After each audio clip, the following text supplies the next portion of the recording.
Hi, my name's Howie. Welcome to the channel. And today we are going to be looking at some basic boogie riffs and bass lines for something near and dear to my heart, the good old-fashioned blues. Let's get into it.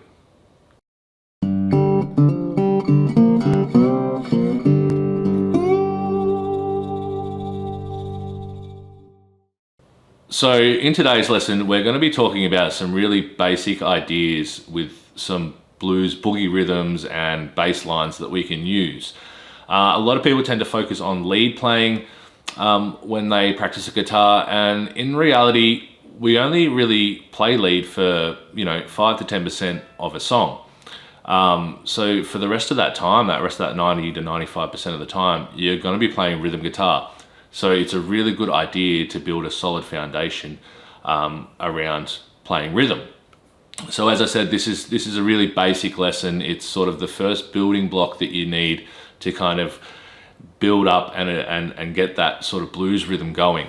And you can take these ideas later and you can then start to get a bit more advanced with your rhythm playing. Now, the first example that we're going to look at is a classic. It is alternating fifths and sixths. And you would have heard this thousands of times, I reckon. It's in, so many blues songs. It's also in rock and roll. Chuck Berry got into it. Status Quo got into it. There's countless songs that use this alternating fifth and sixth idea. Now, the example is going to be in E, so I'm just going to talk about it in E for a second. Essentially what alternating fifths and sixths is we create a power chord, that's our 5. So we have our E5, and then we alternate from the fifth, which is in our case, the B note of the E5 chord, that's our fifth. We alternate that with the sixth, which is a whole step up. So let's take a look at the example and see what I'm talking about.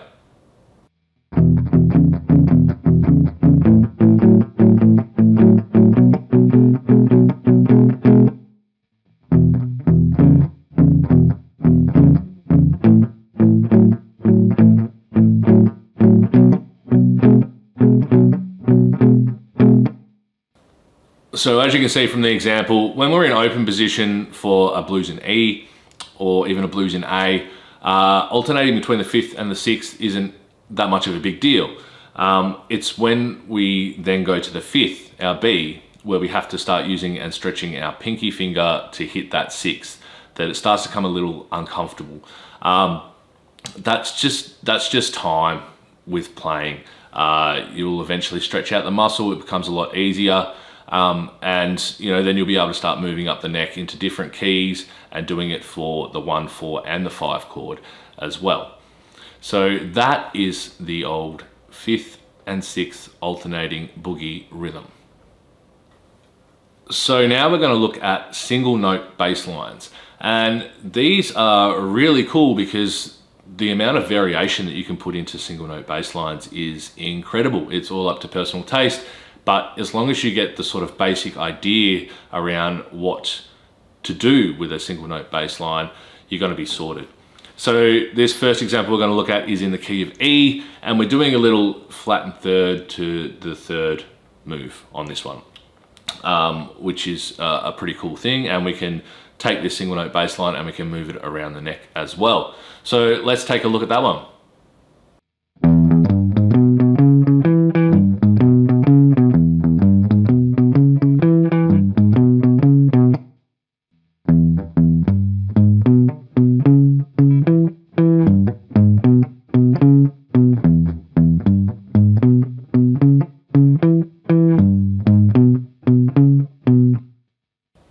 So as you can see, single note bass lines are super cool. You can do so much with them. Just by adding in simple things like slides, hammer-ons, pull-offs, half step bends. We can add in all those things to a simple single note bass line, and we can make it our own, and we can add a bit of variation into the line. And we can use that all over the neck. We can do all sorts of things with them. So they're a really, really valuable tool when you want to play rhythm guitar in a blues setting. So now let's move on. So the last thing I want to talk about is a thing called alternating riffs, and this is a really cool rhythm idea for a 12-bar blues, also for rock and roll. Like it's just a really cool idea. So essentially what we're doing is when we're playing over the 1 chord, we're taking the inversions of the 1 chord and the 4 chord. In this case, our example's in A, so that would be the inversions for A and D. And we're quickly going back and forth between those chords. And we're also going to employ some hammer-ons. So we're going to hammer on from the flattened third to the third to give us that sort of cool, funky rhythm idea. Now, another thing that we can do to make this sound a bit more fluid is we can fret with our thumb over the top of the neck. If your hands are a bit smaller, mine are pretty big, but if your hands are a little bit smaller and you can't do that, that's no issue. If you're playing with a band, you'll have a bass player covering those bass notes anyway. So these alternating riffs generally happen on the 4th to 2nd string, and you know, it's movable. So you'll play that sort of riff over the 1, you'll move it up to the 10th fret for the 4, and move it up to the 12th fret for the 5. So let's jump in and have a look at that example. It'll probably make a lot more sense than the way I've just explained it.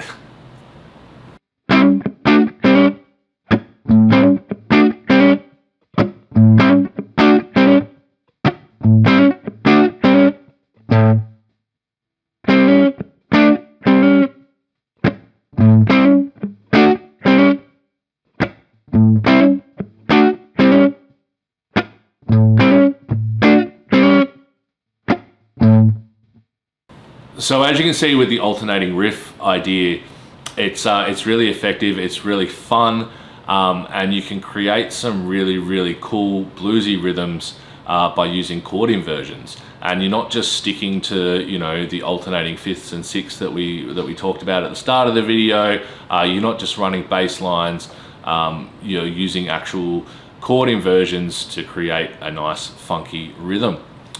Super cool idea, and something that I really suggest you look into more and you experiment with. So that's it for today's video. Thank you so much for watching. I really hope that you get something out of it.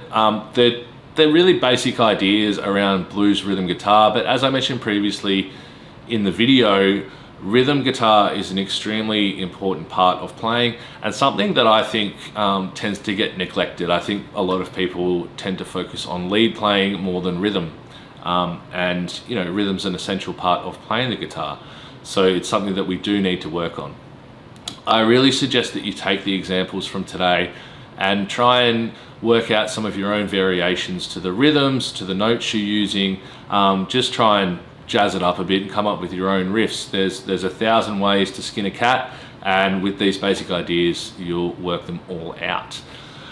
Thank you so much for watching this video. I really appreciate it, and if you like it, make sure you leave a comment, like and subscribe to the channel as well. It really helps me out. Until next time, I'll catch you later.